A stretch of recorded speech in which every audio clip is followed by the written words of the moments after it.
30 miles south of San Francisco, tucked in the Santa Cruz Mountains, lies our estate. Let me show you California's best-kept secret. 16 acres of manicured gardens, a massive Georgian mansion we kept spotless, and vast, pristine watershed lands surrounding the master's home. Today, crowds swarm the Filoli Historic Estate every year. Strangers wander the very English country gardens we toiled to perfect. They marvel at parlors Hollywood later used to fake ultimate wealth. But strangers were never permitted past our wrought iron gates. For nearly 60 years, we served only two ruling families. The master who built it commanded the water supply for every San Francisco household. He owned California's wealthiest gold mine operation, too. Before he even ordered us to break ground here, Mr. William Bowers Bourn II had already stockpiled what would equal billions today.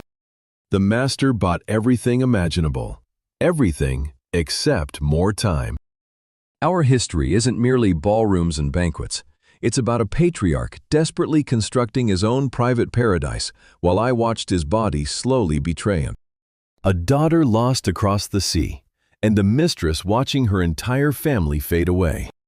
And the heirs who finally rescued the master's legacy. We buried 4 Bourns here. Walk with me. You and I know the public tours ignore their hidden graves. Long before this mansion became a gleaming symbol of California's Golden Age, or the last surviving peninsula estate, it was something completely different. The master built it as a sanctuary to grow young. Instead, I watched his mighty empire end right here. This is how our glorious estate rose, who truly paid the ultimate price, and why these walls survived when every other mansion crumbled.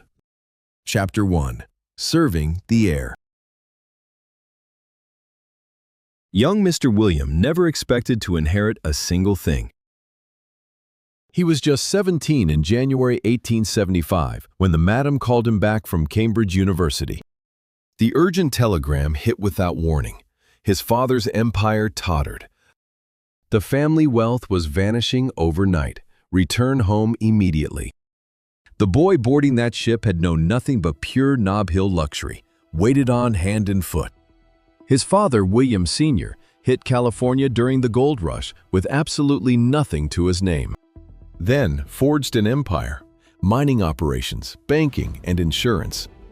We treated them like royalty, but something had severely cracked. Senior had seized control of the Grass Valley Empire mine back in 1869. For a few short years, profits soared. Then yields plummeted, gold veins dried up, and heavy water swallowed the deepest mining shafts. By 1874, the pit bled them nearly dry. That July, the master cleaned a revolver in his study. The heavy weapon suddenly fired. An accident or a dark choice? The coroner stayed quiet. The wound killed him. Young William was reading Cambridge classics while his father bled. The books young Mr. William inherited were an absolute disaster. The master had leveraged everything.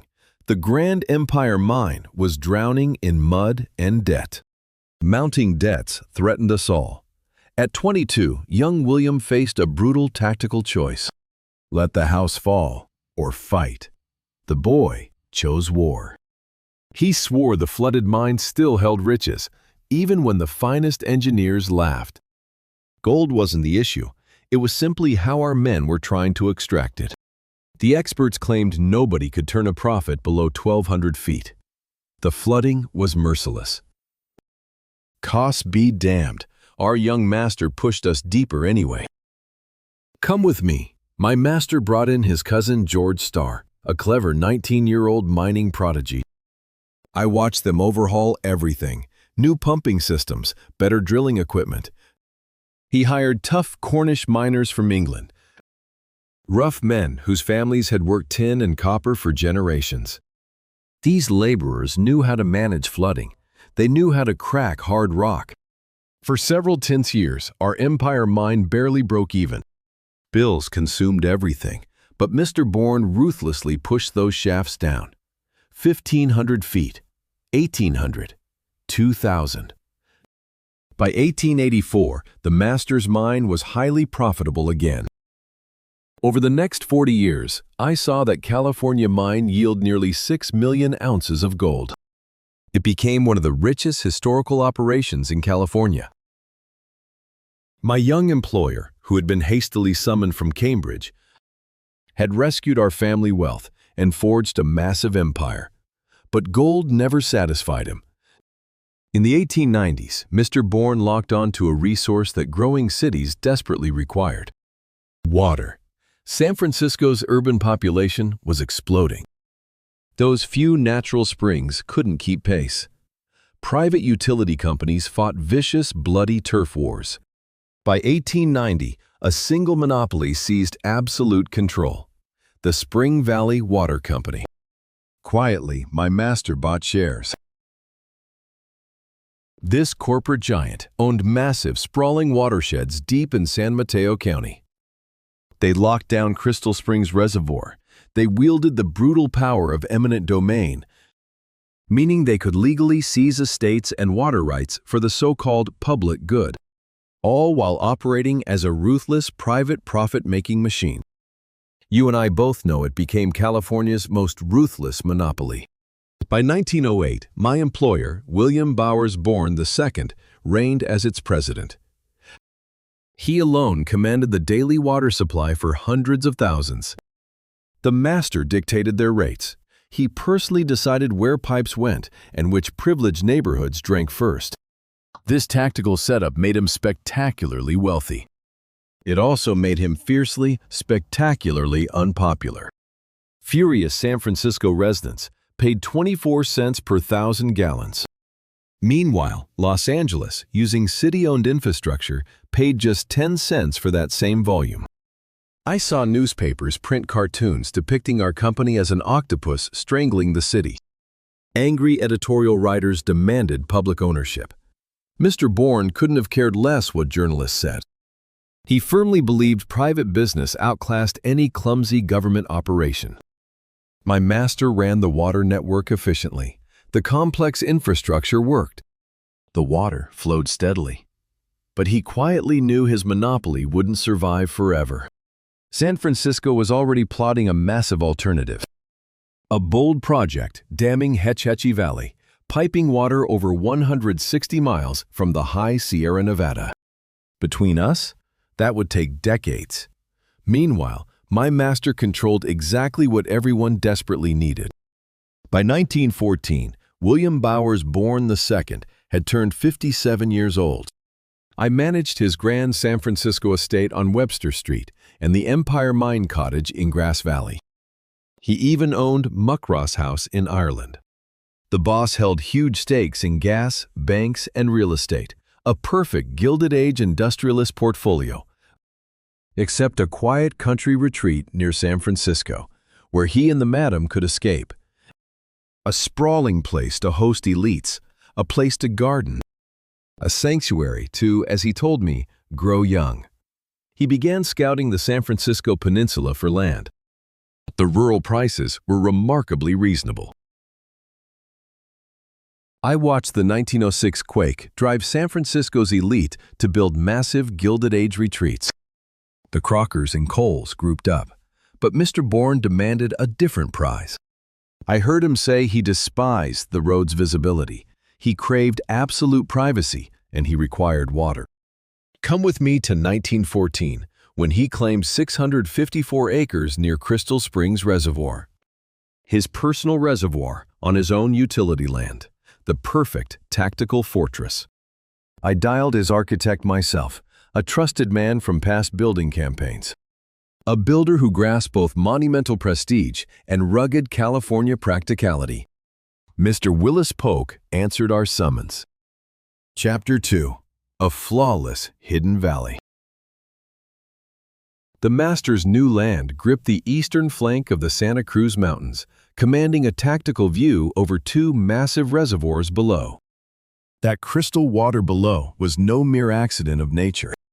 His Spring Valley Water Company built it, barricading wild creeks that once spilled into San Francisco Bay. The upper basin was locked down back in the 1870s. The lower dam followed 20 years later. Mr. Bourn knew this terrain blind. As company president, he had personally commanded the entire water grid. I watched him march those hillsides, mapping the watershed. He knew exactly where hidden springs breached the dirt, tracking every drop across the landscape. Ordering a country estate, he flatly ignored the usual wealthy crowds over in Burlingame. He skipped Hillsborough entirely, refusing to cluster with other elites. He surveyed his own corporate terrain instead. The chosen target had absolutely everything. Ancient oaks standing like sentinels, and deep natural springs bleeding into creek beds. Southern sun for the gardens, a sniper's view of the reservoirs, and 654 acres of heavily fortified privacy. Yet it sat close enough to San Francisco that I could drive him there swiftly. 30 miles by motor car, a rough 1-hour extraction on improving roads. Distant enough to vanish, but close enough to command his massive financial empire. Timing was critical. You and I both know the 1906 fires gutted San Francisco. The master's Webster Street mansion survived intact. But the city felt hostile, unpredictable. The financial sector had burned to ash. Thousands roamed homeless. Rebuilding would take years. The elite who once ruled San Francisco started retreating to secure country fortresses. Peninsula estates provided a tactical advantage the city simply lacked: isolation, breathing room, and disaster safety. Mr. Bourn was 57 when he secured Woodside. Mrs. Agnes was 53. Their only living heir, Miss Maud, was already married off, stationed in Ireland at the Grand Muckross House, the spectacular foreign estate he had bought her to secure her wedding day. This new compound was not for children. It was a strategic outpost for their final chapters, hosting powerful allies, staging symphonies, cultivating grounds, and surviving well. The master operated by a strict code forged over brutal years. 3 rigid commands: fight for a just cause, love your fellow man, live a good life. He demanded a name for the estate that embedded those orders. Splicing the first letters from those key directives, he engineered a secret acronym: FI from fight, LO from love, LI from live. FILOLI, a whispered code that meant everything, but only to our inner circle. To outsiders, it just sounded Italian and wealthy. He let them believe that. Between us, Mr. Bourn never built this fortress to explain himself to strangers. One strange feature out there held the master's absolute fascination. We had several creeks crossing the property, one sitting directly on the San Andreas Fault. The very fault line that leveled San Francisco cut straight across our new estate. Most wealthy men would have run fast from that kind of risk. But Mr. Bourn saw it as raw California geology, natural defensive terrain. He reasoned the massive fracture had been there for 1 million years. It would stay for millions more. You and I both know you have to build smart in earthquake country. For us on the inside, the tactical mission was total self-sufficiency. The master demanded sprawling formal gardens and fruit orchards. That meant heavy irrigation. We were ordered to produce everything in-house, cutting our reliance on any outside supply lines. Thankfully, clean water was the one vital resource we had in absolute abundance. Natural springs across the grounds gave us water year-round. And if that failed, the boss literally owned the massive valley reservoir below. By late 1914, Mr. Bourn had successfully secured every single acre he wanted. Next phase, finding an architect capable of drafting a proper command center. The main house had to project his elite rank, strict Georgian style, inherited wealth. But it also had to survive the rugged California environment. That meant adapting to the intense heat and deploying local building materials. We needed a structure that felt native to the valley, not airdropped in from Virginia. The master had successfully operated with Willis Polk before. Polk built our Webster Street residence in San Francisco back in 1896. He designed the gold mine cottage. He knew exactly what the master demanded. More importantly, Polk knew how to execute silent authority, mansions commanding heavy respect without shouting. The dispatch was finally sent. Come out to Woodside, survey the terrain, draft something truly worthy of this high ground. Mr. Polk arrived, walked the entire perimeter, and started plotting his vision. Chapter 3. The Architect's Grand Strategy. Willis Polk was 57 when the master tapped him for Filoli. The man had 35 heavy years of architectural combat behind him. He had weathered total financial ruin and crushing personal tragedy. Not to mention watching downtown San Francisco burn to ash during the Great Quake. By 1914, Polk commanded absolute architectural respect across all of California. He built our banks, manors, and corporate towers.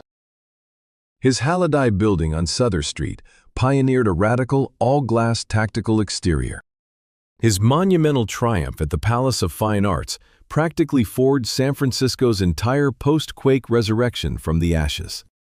The master and the architect operated on an ironclad mutual trust.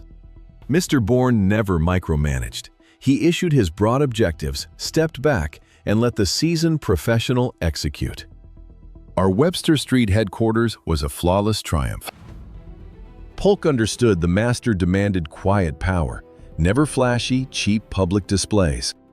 But stick with me here. Filoli's terrain demanded a wide, horizontal footprint. A towering vertical build would look foolish on our sprawling acreage. The massive manor needed to stretch across the wide landscape, anchoring hard into the hillside while securing those sweeping strategic valley vantage points. Polk locked in Georgian revival as the core architectural foundation.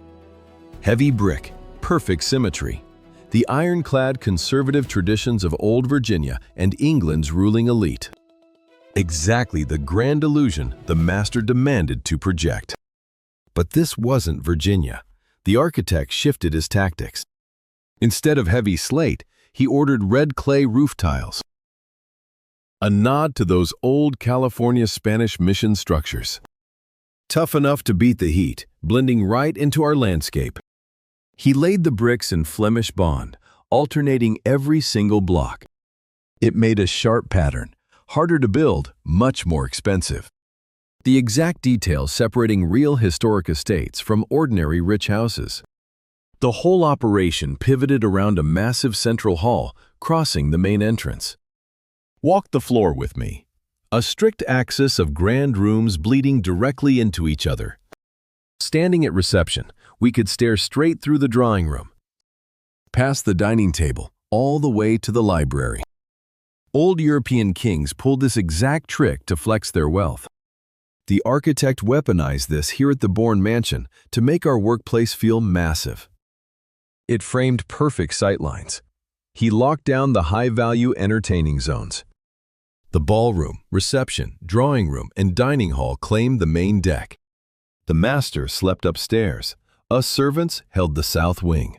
Strict tactical logic. Built to hit guests like a hammer upon entry, the sheer scale was completely overwhelming. 54,000 square feet, 56 separate rooms. Yet they avoided that absurd, bloated look of other Gilded Age houses. No stupid 90-foot ceilings, no ridiculous hall scaled for 500 party guests. The California estate was huge, but it still felt like a real breathing home. We broke ground in 1915. The site demanded heavy prep. Carving out terraces, pouring deep foundations built to survive massive earthquakes. Hauling in raw supplies and elite crews. The architect commanded from afar, rarely visiting daily. He fought battles on multiple fronts. His lieutenants ran the specifics. The contractor commanded the men. We hauled in scrap rock from the master's own mine. Jagged stones ripped from the earth while his men hunted for raw gold. Used for pure foundation and trim, Mr. Bourn loved that quiet symbolism. Think about it with me. The gold building his fortune literally anchored this estate. Brick by brick, our house rose. That sharp Georgian exterior locked into place. We fitted French windows to capture sunlight and expose the gardens.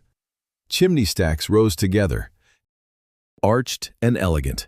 Indoors, crews laid complex parquet floors in shifting, precise patterns.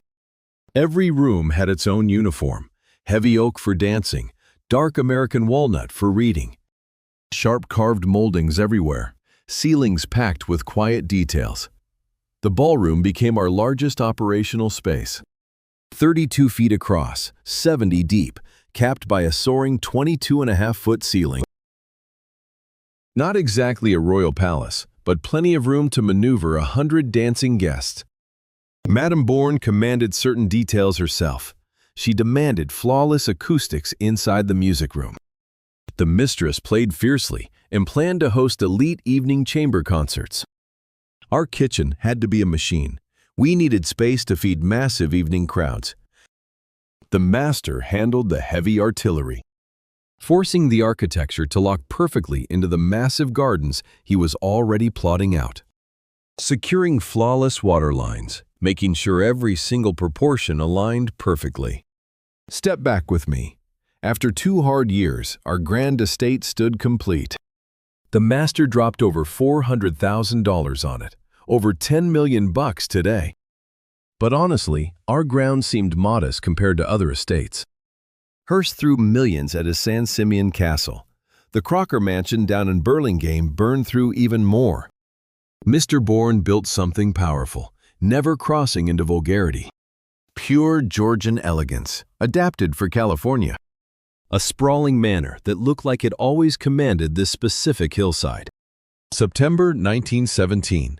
The Master and Mrs. Bourn finally arrived. He was 60, she was 56. With their daughter across in Ireland, we figured they had 20 good years left to enjoy this empire. I watched Mr. Bourn stand on the terrace, surveying the reservoirs in the valley. His private valley, his water, his very own land. He rescued the Empire Mine, turned the water company into a powerhouse, survived the earthquake, and built this. He finally secured everything he ever wanted. He only had 5 years before the stroke hit him. Chapter 4. A house built for hosting. Filoli was never designed for quiet privacy. This place was built as a spectacle. Step through those heavy front doors with me, and you instantly grasp the massive power Mr. Bourn commanded. The grand reception room hits you hard. 2 stories high, heavy walnut paneling, a sweeping staircase rising up. We made sure every guest felt entirely outmatched here. I stood by as Mrs. Bourn greeted elite arrivals for lavish dinners and musical nights. The highest ranks of San Francisco society gathered here before we ushered them inward. The architect's sharp enfilade design let us keep a tactical eye across multiple rooms. From my post in the reception hall, I could monitor the drawing room perfectly. I could even spot the dining room. Every single sightline was ruthlessly calculated.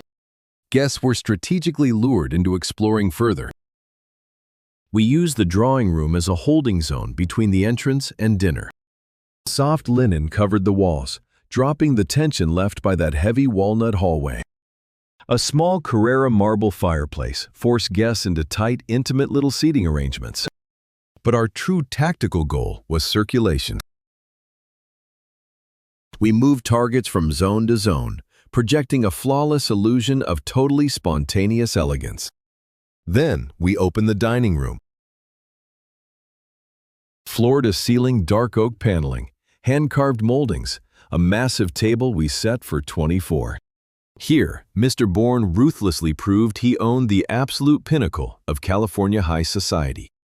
Our dinner parties here ran on strict military protocol. Guests wore strict formal wear. We deployed courses in absolute precision. Downstairs staff prepared everything in the kitchen, smuggling plates up through the butler's pantry. Mrs. Bourn seated everyone strictly by rank and corporate strategy. She dictated who spoke to whom, targeting which powerful alliances needed immediate cultivation. The crushing formality hammered her message home. You and I know this was serious business, not casual hosting, but the ballroom, unmatched. 70 feet long, 32 feet wide, ceilings hitting 22.5 feet. The sheer scale was breathtaking. We polished those quarter-sawn white oak floors endlessly. Pale water green walls, dripping with actual gold leaf covering the high room moldings. 2 massive chandeliers suspended directly above us, modeled off the Versailles Hall of Mirrors. Pure crystal and gilded bronze, never cheap little reproductions. They were brilliant interpretations, aggressively scaled for our ballroom. A Baroque Machiavelli marble fireplace anchored the room, its bronze trim showing Hercules wrestling the Nemean lion. I spent hours scrubbing soot from that massive European palace fireplace. Up here was Madame Agnes's absolute domain. A major San Francisco symphony patron, she demanded absolute perfection for her private chamber music events. We polished her grand piano daily for visiting musicians. We aligned chairs for 50 to 100 elites who sat listening to melodies bouncing off those high ceilings. We flipped that massive ballroom for dancing, lavish wedding receptions, and elite debutante balls. It was easily the most intimidating room on the estate.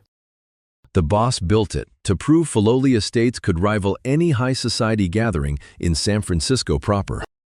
Follow me, let's see what guests missed. They missed the gears running the machine. Our butler's pantry was the tactical bridge between the dining room and kitchen. Down here, our crew kept the operational supplies fully stocked. We guarded the heavy silver in a walk-in vault and tracked our marching orders on an electric call board. We hauled hot meals and dirty plates between floors, using a mechanical dumbwaiter. Our kitchen was a sprawling, purely functional battleground.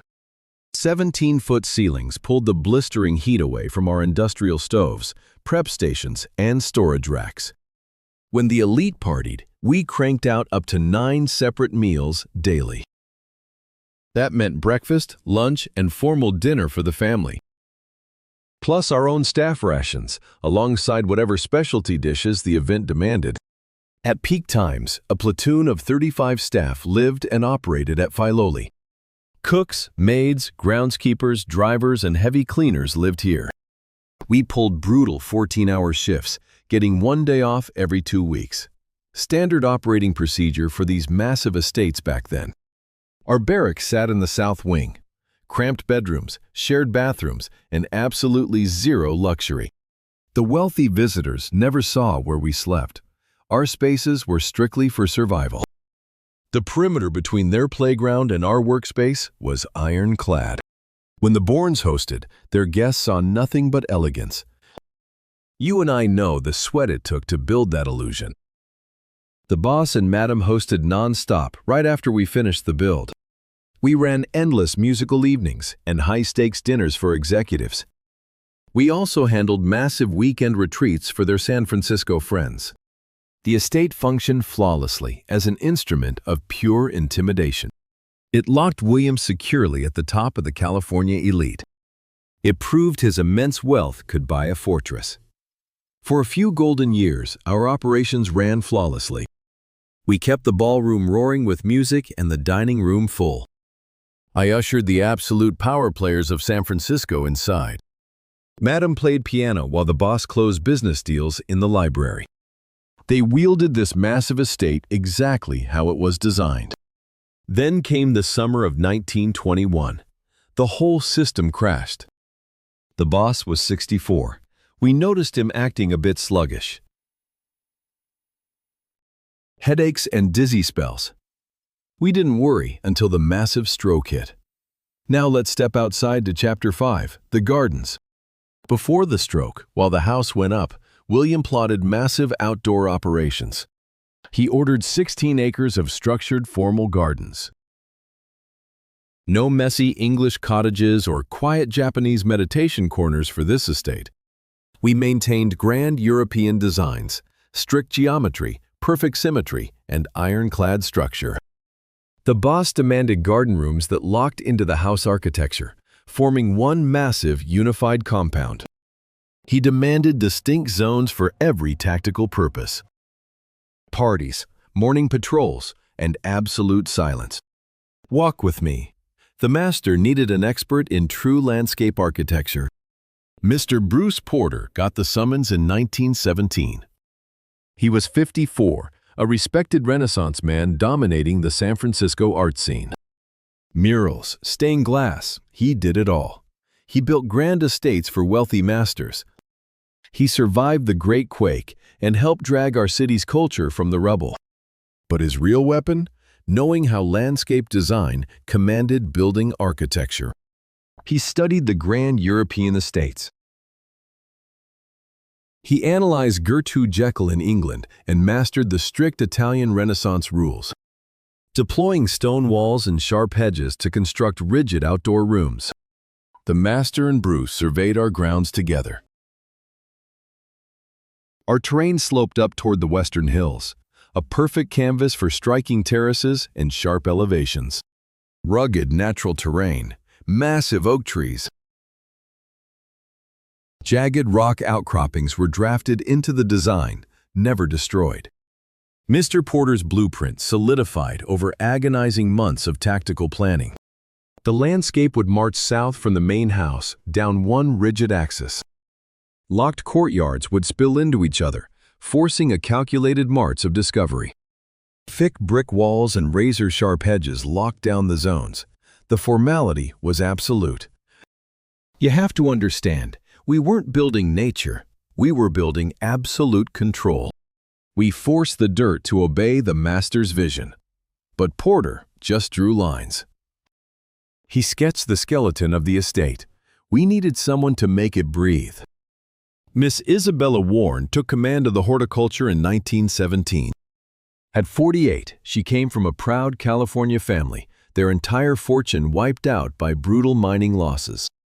To survive, she and her sisters launched a floral operation up in San Francisco, building massive displays for high society galas. We all called her Bella. She possessed a ruthless eye for color, plus a true worker's instinct for what would actually survive our soil. She had commanded planting operations across the entire Bay Area.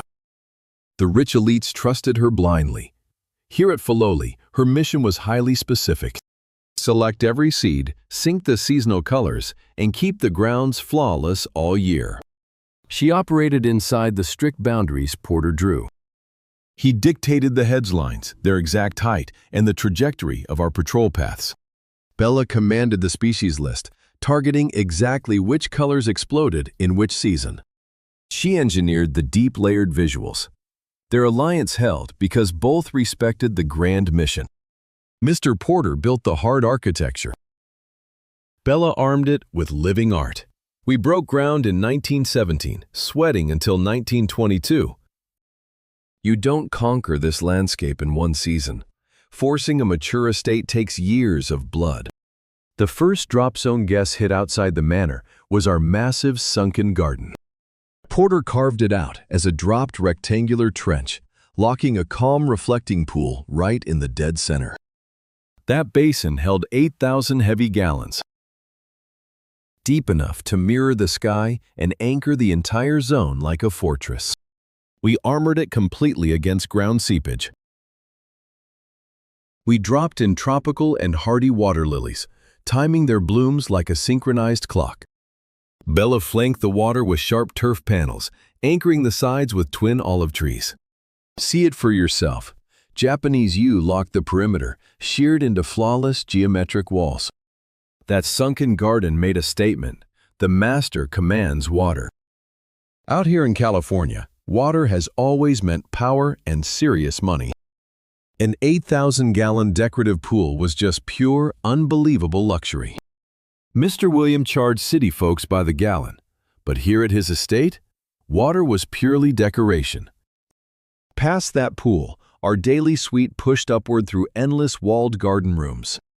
The high terraces, the shaded woodland spots, the sprawling rose beds. Every single spot felt different, but Mr. Porter's grand design tied all our work zones together. Those heavy brick walls mattered. They block the wind and trap the heat. Gave us frames for espaliered fruit trees. They also hid the full estate from the boss's fancy guests. Walk with me, and you'll uncover each hidden space yourself. The architect even drew up a bowling green, a flawless, dead-flat lawn just for Mr. Williams' English games. We sheared those borders tight. Not a single flower, just sharp angles. The master planned a massive walled space, chopped up like a patchwork quilt. Miss Bella made us swap out the seasonal planting displays all year long. Spring meant digging tulips and daffodils, then summer roses, then autumn mums. We changed the colors, but those rigid beds never moved. The boss gave a strict order to plant Irish yews across the property. Those tall evergreens shot straight up, forming massive living green pillars. You see, he bought a giant Irish manor for his daughter, and that old estate boasted truly spectacular yew trees.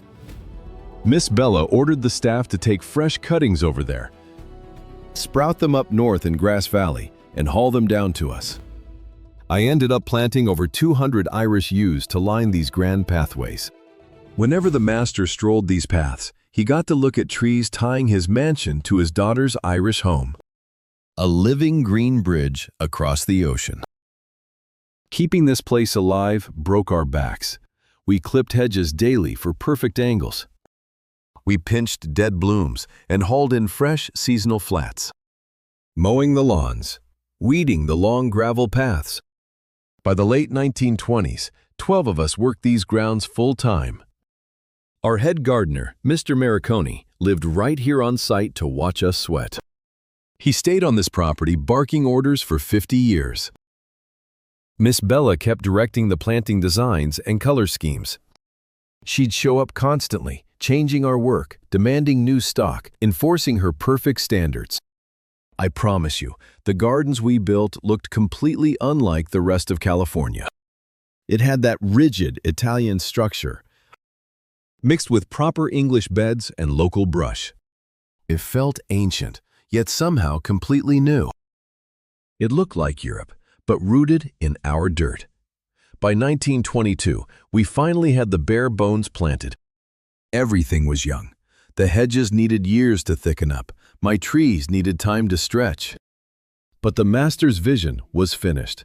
He could stand on the highest terrace, looking down past our perfectly trimmed hedges toward the grand house, watching the Crystal Springs Reservoir shine miles away. He built exactly what he paid us to build, a beautiful sanctuary where a rich man could grow young. Except the boss was sitting in a wheelchair. A bad stroke hit him the previous summer. Mr. William Bowers II would never stroll his gardens again. Chapter 6. The Irish Connection. Miss Maud arrived in 1883, the second child and the only daughter to survive infancy. Her older brother barely survived a single day. From that day forward, Miss Maud remained the absolute center of the master's universe. We raised her inside the grand Webster Street mansion over in San Francisco. Private tutors drilled her daily in music, fine art, and foreign languages. The standard wealthy daughter protocol. Meanwhile, Mr. Bourne was busy building that empire mine fortune, and Madam spent her hours running San Francisco society and the local arts. By 1910, Miss Maud hit 26. Downstairs, we all knew she was dangerously close to old maid status for those times. She had to marry, and marry high. That spring brought Mr. Arthur Rose Vincent, an Irishman straight out of County Clare. His bloodline had deep connections, but their pockets were light. Standard issue for early 20th century Irish gentry. Those massive estates bleed maintenance cash. Farm rents were dropping fast. The old Irish houses were land-rich but completely broke. Mr. Arthur was 44, beating Miss Maud by 18 years. A widower, having already buried his first wife. The whole courtship moved like lightning. The master and madam approved of him. But mainly, they needed Miss Maud settled. They married March 1910, over at St. Dominic's in San Francisco. We worked for weeks prepping that massive society event. The family spared absolutely no expense. For a gift, the boss executed something completely unprecedented. He bought a complete Irish country estate. Muckross House, planted right on the shores of Muckross Lake over in County Kerry. Raised in the 1840s, a massive Victorian mansion fully dressed in that Tudor revival style. 11,000 sprawling acres of pure tactical terrain, mountains, lakes, and heavy ancient timber. Exactly the kind of fortress Mr. Arthur's people would have controlled a few generations back, before they lost the capital to maintain it. Mr. Bourn bought it outright, handing the deed directly to Maud and Arthur. We never leaked the final price, but that purchase triggered international headlines anyway. An American mining titan securing a massive chunk of Ireland just for his girl. He also guaranteed the yearly budget to keep Muckross fully staffed and running. Let's do the math. 65 grand a year, plus 25,000 in pocket money. You and I know that's several million in today's cash. Miss Maud lacked the formal title. Arthur wasn't nobility, but she'd command that house like true Irish royalty. They deployed to Muckross and locked into estate routines. Arthur took over the property management. Miss Maud took charge of the local community. By 1911, they presented her at the court of St. James, shaking hands with British royals locked in her new, highly elevated social rank. For Mr. Bourn, this Irish connection meant everything, beyond just locking down his daughter's future. Muckross House became the exact blueprint for what he demanded back at Filolì. Their estate gardens held these ancient massive yew trees, rooted in that soil for decades. He ordered the gardeners to take cuttings, cloning those exact plants for our Filolì grounds. He inspected Muckross several times during those years following Miss Maud's high society wedding, pacing their grounds, watching how a veteran staff ran a truly established estate. He hauled those operations back to California. Then, 1921 hit us with his stroke. The master woke up feeling off, facial numbness, slurring his words when he asked for tea. Madam summoned the medical team immediately. The stroke hit the master hard. At 64, Mr. Bourne's body simply gave out. We kept him alive, but the damage stayed. His left side wouldn't move anymore. I pushed his wheelchair. His words slurred, but that brilliant mind stayed sharp. Ireland was off the table forever. You have to understand, this man built mining empires. He was always moving. Building estates, running water systems. Being trapped in that chair broke him. We could still get him out into his beloved gardens. Mostly. Us servants wheeled him to the vistas, but his real freedom was entirely gone. He desperately missed Muckross House and strolling those Irish grounds. He missed Miss Maud. By 1921, the master hired Ernest Peixoto to paint giant murals inside our Filolì ballroom. Peixoto was a famous 50-year-old American artist who really knew his way around Europe. He'd done incredible work for other massive California properties. He knew exactly what Mr. Bourn needed. Massive canvases bringing Muckross House and those rolling hills here. The artist painted them up in San Francisco using photos and letters from us. He painted these moody, gorgeous Irish views. Misty mountains, gray skies over the lakes, with the grand house tucked right in. Those finished pieces were massive. We hung them in the ballroom in 1921, covering half the walls. Now my master could sit in this ballroom and stare straight into Ireland. He couldn't sail the ocean, but the view was his. Whenever I wheeled him in, he stared right at his daughter's distant home. Miss Maud visited us when possible, taking that grueling, weeks-long ship ride across the Atlantic. But her real life was Ireland. She had a whole estate to run. Years slipped by. The master kept suffering these smaller, quiet strokes. He slowly faded, sharp inside, but his frail body just kept failing him. Miss Agnes nursed him while keeping this massive estate running. She threw small gatherings whenever the boss felt strong enough. She made sure our garden crew met his perfect standards. Every single morning, if it didn't rain, I'd wheel the master to his favorite high spot. From up there, he'd gaze down the sweeping terraces toward our main house.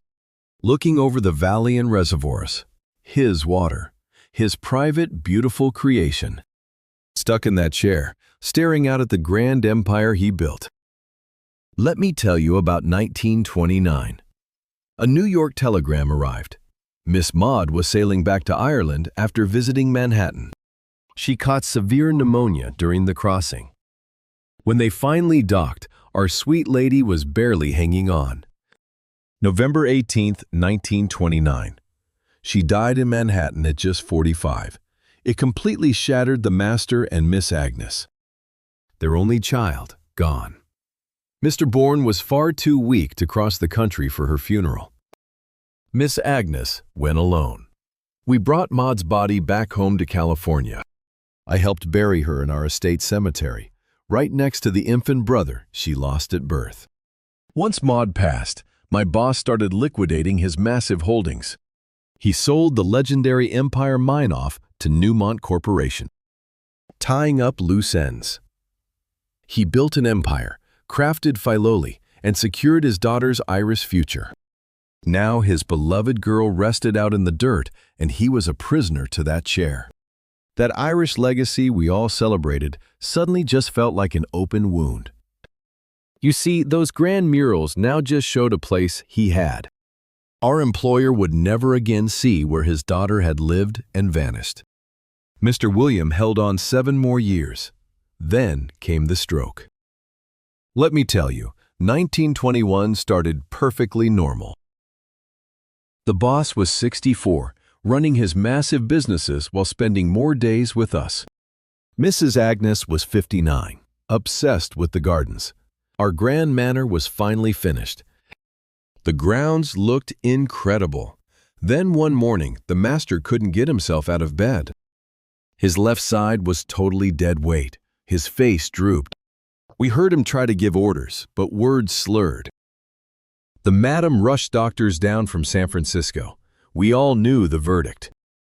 A massive stroke.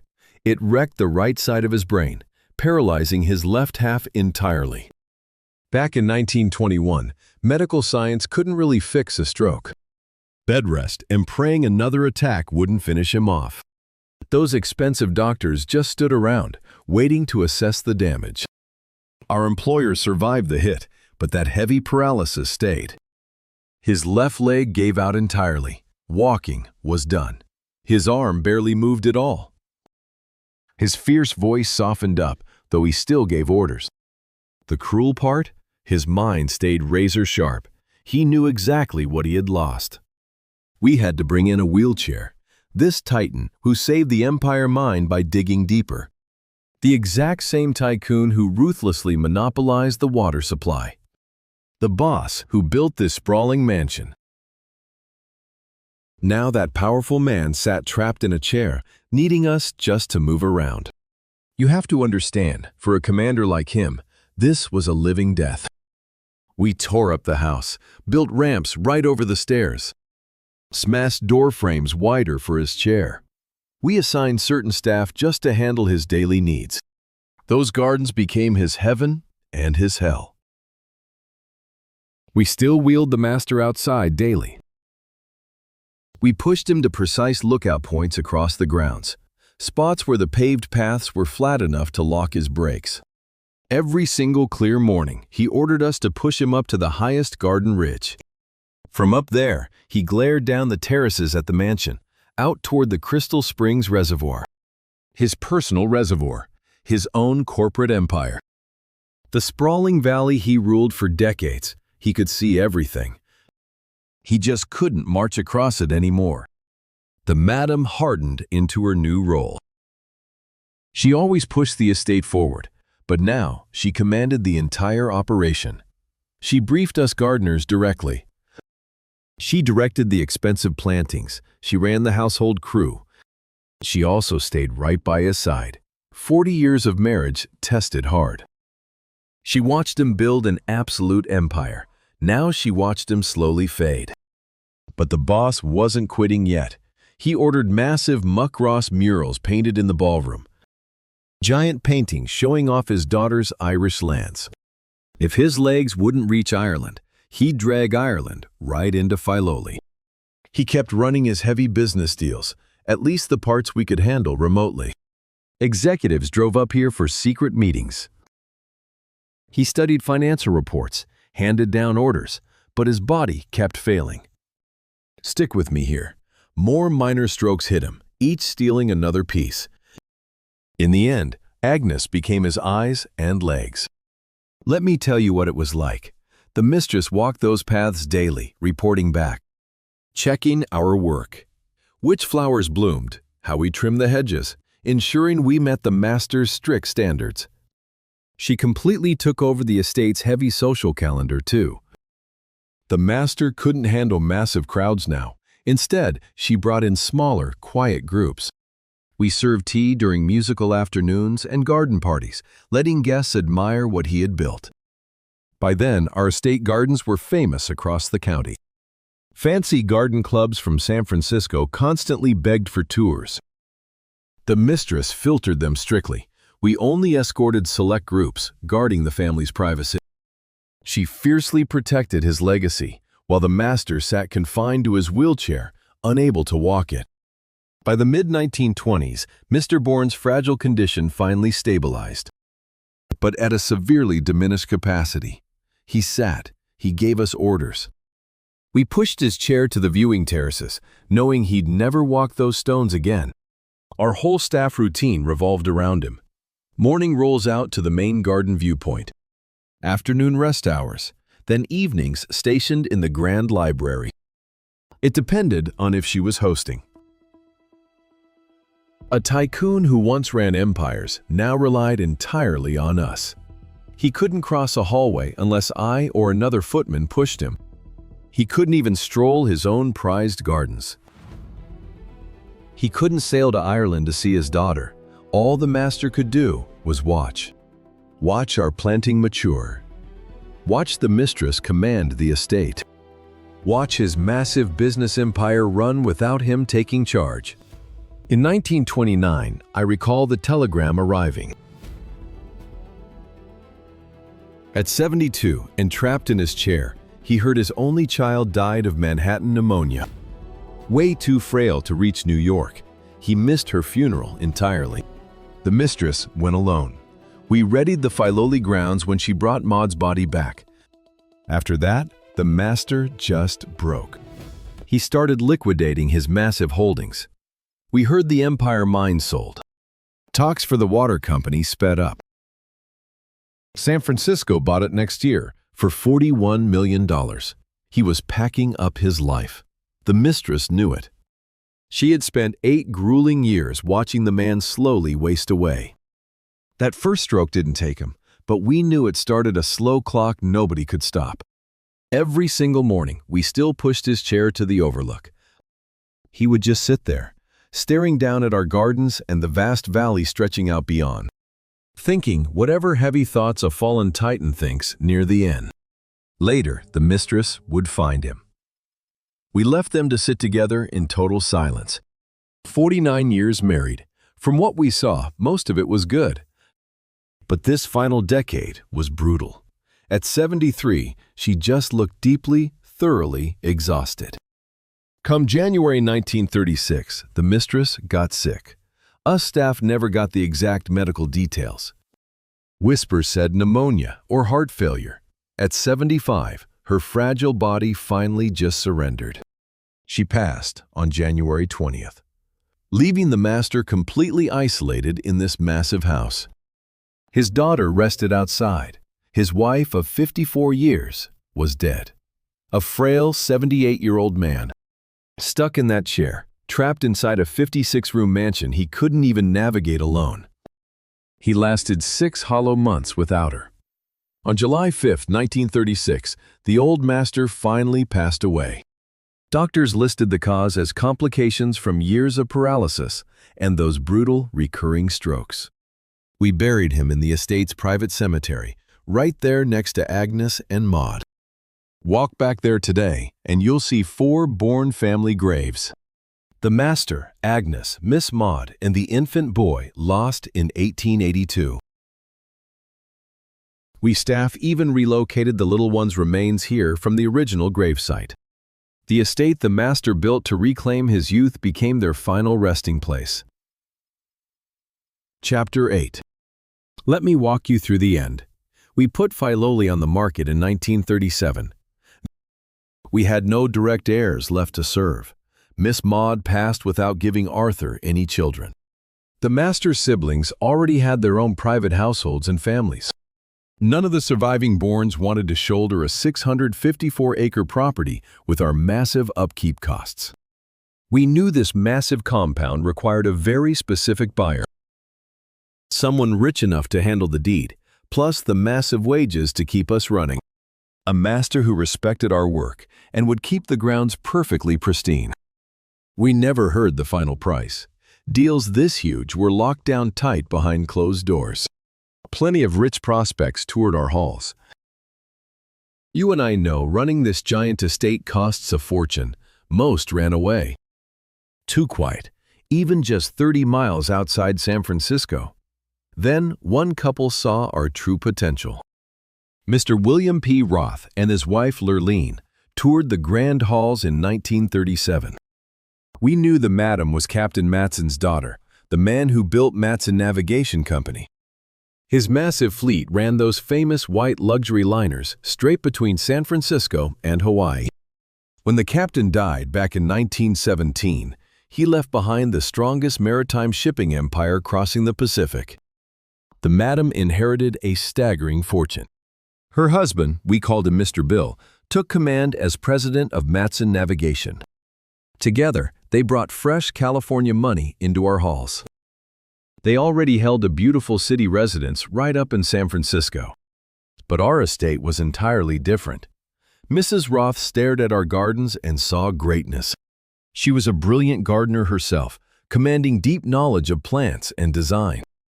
We staff already kept those 16 acres of formal gardens looking absolutely spectacular. But she planned to push our boundaries further. Mr. Bill just wanted a tactical country retreat, a quiet base to dodge those exhausting city parties. Our house was grand enough for royal banquets, yet locked down tight enough for pure privacy. They brought 3 children along. The teenage twin girls, Lurleen and Bernice, arrived in 1937. Plus young William, 21 years old. The whole family planned to use our grounds for grand reunions. The Roth family officially bought FILOLI later that year. They moved their trunks in and took command. Honestly, the shift in power felt completely respectful. Stick with me here. The madam truly respected the Bourns' work and refused to bulldoze their legacy. She wanted to elevate our grounds. The old masters had auctioned off most antique furniture before handing us over. But our stunning architectural bones survived. I still polish that grand reception staircase daily, alongside the oak dining room and the painted muckross ballroom. The mistress slowly loaded our empty halls with proper vintage luxury. She hired decorators to make our massive rooms feel like a warm home, not a sterile museum. But her true obsession remained out in the dirt. Miss Isabella Warren still patrolled our paths in 1937, barking orders at the planting crews. Even at 68, that fierce woman held decades of tactical experience, landscaping for California's absolute richest elite. Our new madam asked Miss Bella to keep command. I watched those 2 women forge a truly ironclad alliance. Miss Bella demanded absolute perfection, and she would utterly destroy any employer who dared micromanage our grounds. But Madame Lurleen knew the soil. She commanded design. She deferred to Miss Bella's expertise. Together, they pushed our borders past Mr. Bourne's original vision. The madam demanded a wider botanical arsenal. Her primary targets were camellias, thick rhododendrons, and striking azaleas. Species that could conquer the peninsula climate and deploy year-round color. We focused heavily on the woodland garden sector. Our new deployments built deep layers of seasonal tactical interest. We positioned shade-loving species beneath the grand oaks. Her objective was elevating the estate's untamed zones to match our formal, manicured grounds. Madame Lurline also ordered a swimming pool. Nothing modest. She wanted a massive installation capable of hosting the entire family and visiting dignitaries. We completed that pool in 1946. Its exact coordinates required absolute precision. It had to camouflage seamlessly into our landscape, never feeling forced upon the existing terrain. Miss Bella engineered the pavilion and its botanical perimeter. She ordered our crew to uproot and relocate massive Irish yews, shifting fully grown timber to build a living barricade around the water. The logistics of this were brutal. Hauling ancient yews without executing them took pure grit, but we won. When the dust settled, that pool looked like it had been there since day one. Stick with me here. By the late 1950s, Mr. Roth's health failed. Like Mr. Bourn, the master suffered a stroke.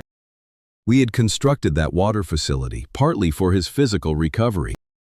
The water offered therapy, but Mr. Roth passed in 1963. Madame became a widow at 70. She held the line at Filoli alone, commanding the property with her usual iron discipline. I still saw her digging in the dirt alongside us. She permitted a few strategic social events. We lost Miss Bella back in 1950, meaning the Madame took direct command of all our botanical operations. She called in outside contractors sometimes, but she knew every inch of this dirt. She tracked exactly what sprouted where and why. Fast forward to the 1970s. Madame was in her 80s. The grounds demanded endless labor. The mansion required modernizing. Our troops worked the gardens continuously. You and I know the question every master of a historic property ultimately hits. What happens next? Surrendering the land to developers who might carve it up or neglect our life's work was absolutely out of the question. She had poured 40 years of sweat into Filoli. She knew its true weight. Not merely our private legacy, but the living history of California. Only one allied outfit could secure this perimeter permanently: the National Trust for Historic Preservation. Madame initiated communications with the trust in the early 1970s. Could they assume command?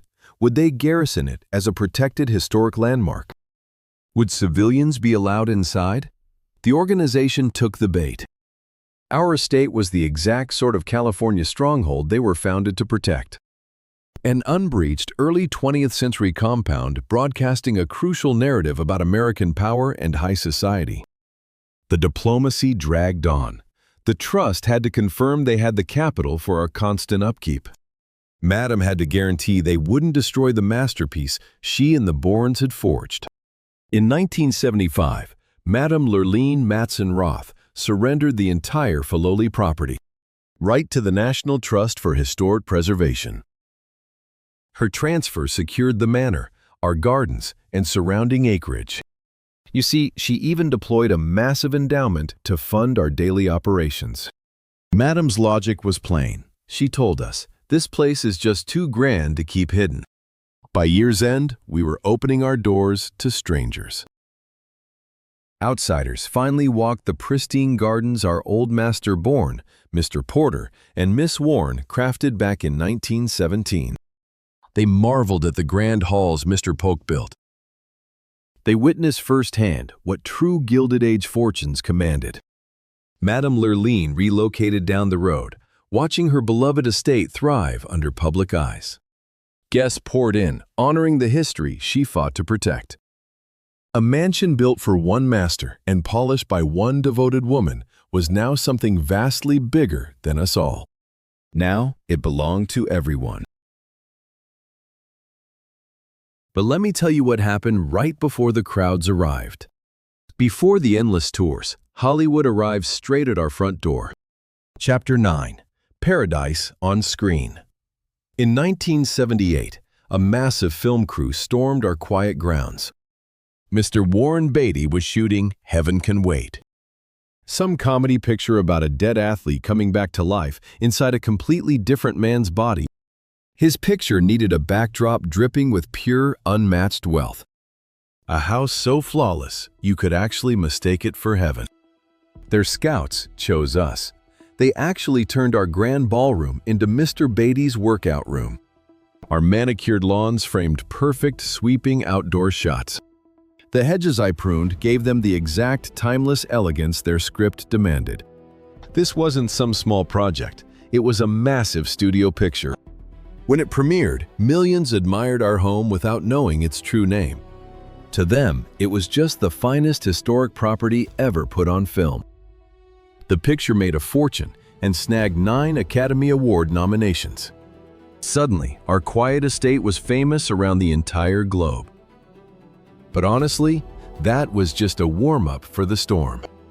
In 1981, ABC Television launched Dynasty, a massive nighttime drama following the rich Carrington clan and their sprawling oil business out in Denver, Colorado. The producers needed dramatic footage to represent the Carrington family compound. They wanted pure, intimidating power, so they hired helicopters to film us from the sky above. You might remember how every single episode began. Cameras diving down over our spectacular roofs, sweeping past the hedges and the old brick. The absolute peak of luxury, though those actors never stepped foot inside our halls. They faked all the inside rooms down in Los Angeles. But those outside walls were ours, and Dynasty exploded into a sensation. 20 million folks tuned in weekly. It ran for 9 solid years, right up to 1989. Nearly 200 hours of television. That meant our home flashed across millions of screens, night after night, all over the world. Strange for us to watch. They claimed it was Denver. They called it the Carrington Estate, but sharp-eyed folks saw right through the trick. The local garden clubs knew. The architects knew. Our neighbors definitely knew. We became famous without most folks even knowing our real name. That TV fame brought real changes. You can imagine what happened next. Every fan wanted to see the real mansion. International travelers, especially from Asia, poured through our gates daily. The show was huge overseas. Our new managers played that spotlight perfectly. We staff never explicitly advertised the estate as the Dynasty Mansion, but we certainly didn't hide it. The hired guides always mentioned the connection. Our shop subtly referenced the show. Other film crews soon followed. I watched the Joy Luck Club shoot scenes here in 1993. Television productions constantly used our grounds. Adverts captured our gardens, but Dynasty remained the estate's primary cultural shadow. For an entire generation, our workplace was simply that house from Dynasty, even if they never knew its true title. The founding Bourn masters were long dead by then. Mr. William and Miss Agnes rested here, completely hidden from the tourist's eyes. Miss Mon lay beside them. Back then, we never spoke of their tragic history to the public. Madame Lurleen Roth passed in 1985, 10 years after signing away our estate. The mistress survived long enough to watch our home become a public attraction, but missed its grandest fame. The National Trust managed our historic home as a non-profit organization. Volunteers guided the tours. Garden clubs managed the seasonal plantings. Educational programs marched school children through our halls to study history and horticulture. By the 2000s, hundreds of thousands of annual visitors flooded our gates. Our gardens remained absolutely spectacular. We staff maintained the ruthless standards Miss Isabella Warren would have demanded. We gradually filled the manor's empty rooms with proper historical pieces. Old friends of the Bourns and Roths donated many items. we carefully preserved and restored the grand ballroom Muckross murals. The grand dining hall looked almost exactly as it had during Mr. William's reign. In 2023, our quiet estate made international news again for entirely different reasons. American President Joe Biden and Chinese President Xi Jinping required a secure location. They wanted an informal summit ground during the APEC conference over in San Francisco. They needed somewhere strictly private, highly secure, and undeniably impressive. To project strength for both nations, they selected our estate. Picture this with me. On November 15, 2023, the two most powerful global leaders met at Mr. Bourne's estate. They walked the very gardens Mr. William had mapped out. They negotiated inside rooms Mr. Willis Polk built. Their summit triggered massive global media coverage. Global news broadcasts beamed images of our private gardens everywhere. Tactical diplomatic analysts debated the significance of our quiet estate. Chinese media watched closely. You see, our estate was already legendary among their tourists from those old dynasty days. That Biden-Xi summit represented an unexpected tactical pivot. Our private manor was built by a ruthless water baron who perished 90 years prior. Now it served as neutral ground for high-stakes international diplomacy. From Mr. Bourne's private sanctuary to Hollywood film set to diplomatic fortress, our home lived multiple lives. But we survived because Madame Roth made one crucial tactical decision in 1975. She could have sold our home, divided the land, or let it become something else. Instead, she surrendered it entirely.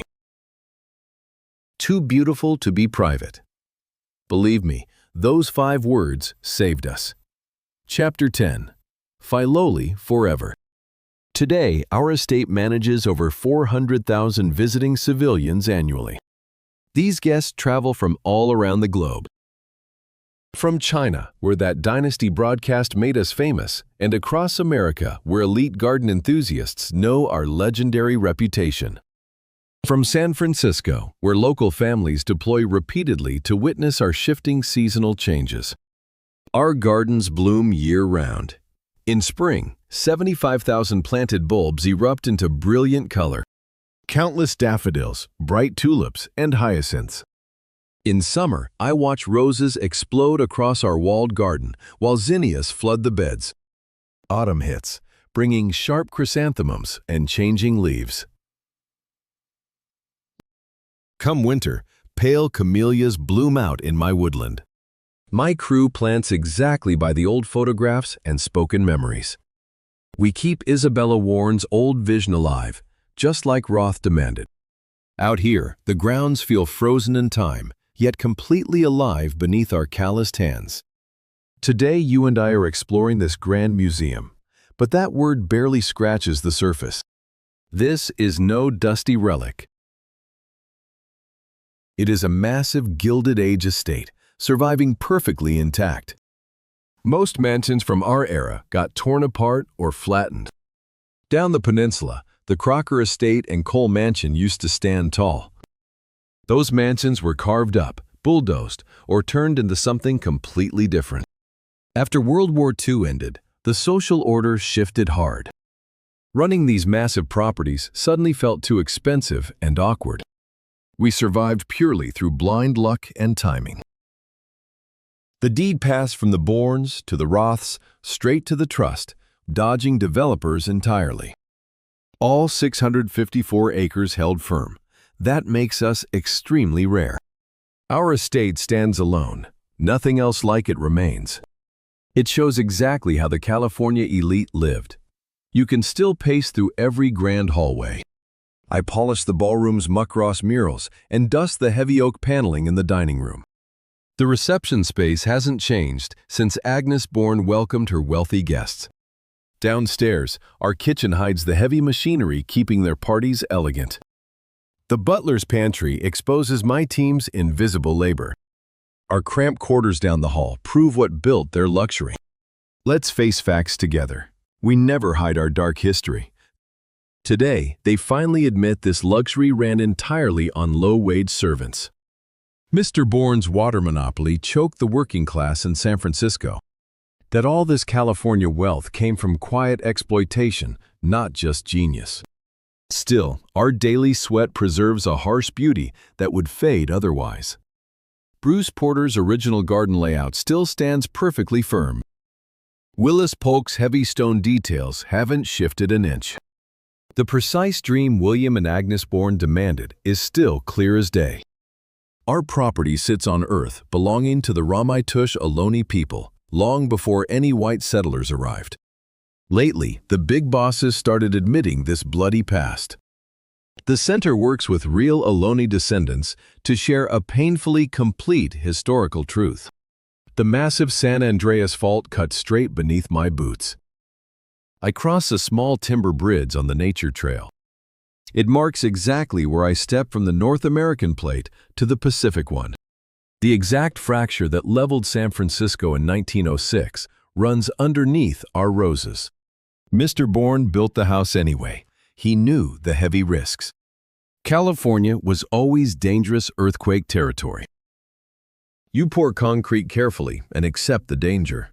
My team never stops working. 16 acres of pristine greenery won't weed themselves. The manor demands endless repair. These old properties demand blood. You and I both know old money takes work. Now the trust keeps our gates open constantly.